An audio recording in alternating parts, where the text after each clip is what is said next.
हमारे देश में ऐसा कई बार हुआ है जब सिर्फ एक वोट के कारण किसी नेता को चुनाव हारना पड़ा है। हमारे देश में ऐसा भी हुआ है जब एक वोट के कारण सरकार गिरी है।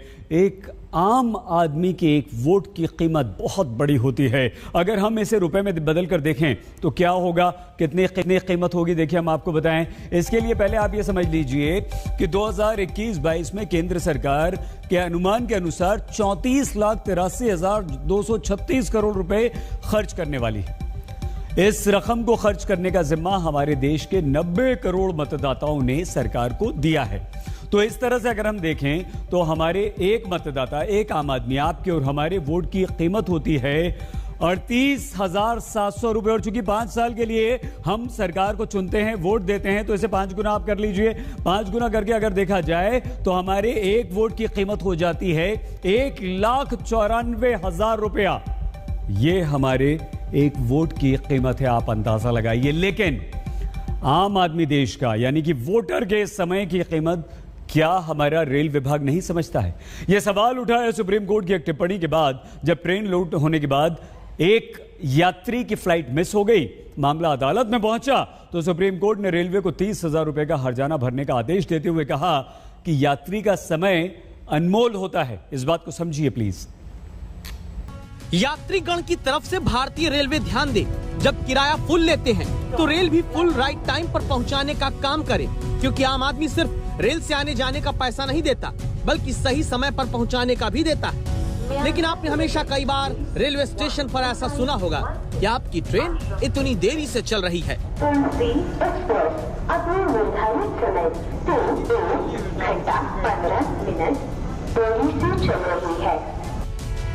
ट्रेन लेट पहुंचती है तो यात्री सिवाय आर्थिक और मानसिक रूप से परेशान होने के कुछ नहीं कर पाते।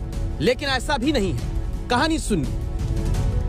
11 जून 2016 को राजस्थान से संजय शुक्ला परिवार समेत अजमेर जम्मू एक्सप्रेस से जम्मू के लिए निकले। जम्मू में एक्सप्रेस ट्रेन उनकी सुबह 8:10 की जगह पर दोपहर 12 बजे पहुंची। ट्रेन लेट होने से शुक्ला परिवार की 12 बजे की श्रीनगर जाने की फ्लाइट छूट गई। शुक्ला परिवार को ट्रेन लेट होने के कारण 15,000 रुपए खर्च करके टैक्सी से श्रीनगर जाना पड़ा। लेकिन दूसरे ट्रेन मुसाफिरों की तरह संजय शुक्ला रेलवे की देरी के कारण हुए नुकसान का खामियाजा उठाकर चुप नहीं बैठे।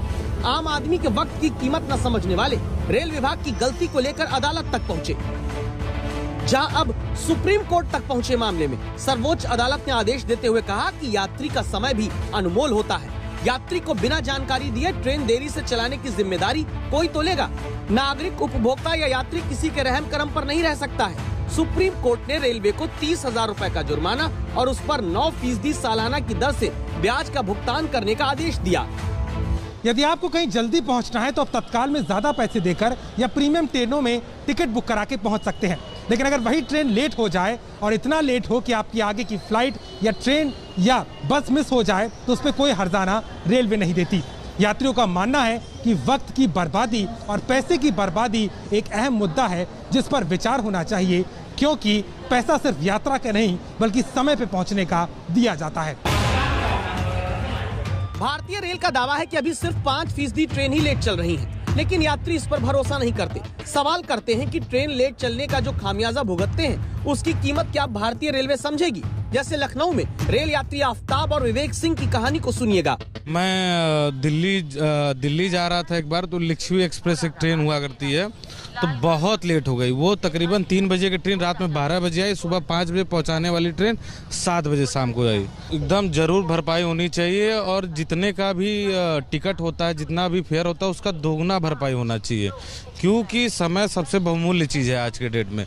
हमें भी कई बार कहीं जाना था, ट्रेन 6-6 घंटा लेट हो गई, मेरा मीटिंग कैंसिल हो गया, मेरा जो काम करना था, जो मेरी प्लानिंग थी, प्लानिंग कैंसिल हुई, पूरा जो है कि शेड्यूल गड़बड़ा जाता है। मैं वो आरओ का एग्ज़ाम था और मेरा एग्ज़ाम का डेट के हिसाब से मैंने तत्काल टिकट निकलवाया कि सुबह 6 बजे अराइवल टाइम था इलाहाबाद, बट वो ट्रेन इतनी लेट हो गई कि 10 बजे से मेरा एग्ज़ाम था, मैं 11 बजे के टाइम में मतलब इलाहाबाद पहुँचा।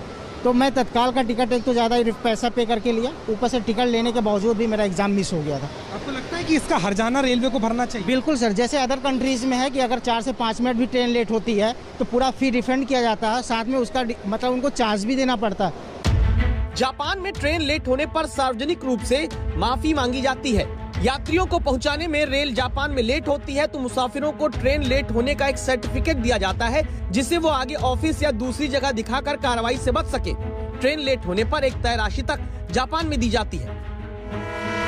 हमारे देश में ये नियम अभी सिर्फ भारत की पहली निजी रेल सेवा तेजस एक्सप्रेस के लिए लागू है। तेजस 1 घंटे की देरी से पहुंचती है तो प्रति यात्री 100 रुपए और 2 घंटे या उससे ज्यादा लेट हो तो प्रति यात्री 250 रुपए का रिफंड देना पड़ता है। पिछले ही महीने 4.5 लाख रुपए का हर्जाना तेजस एक्सप्रेस के लेट होने पर यात्रियों को भरना पड़ रहा है। दिल्ली से संजय शर्मा के साथ अभिषेक मिश्रा, लखनऊ आज तक।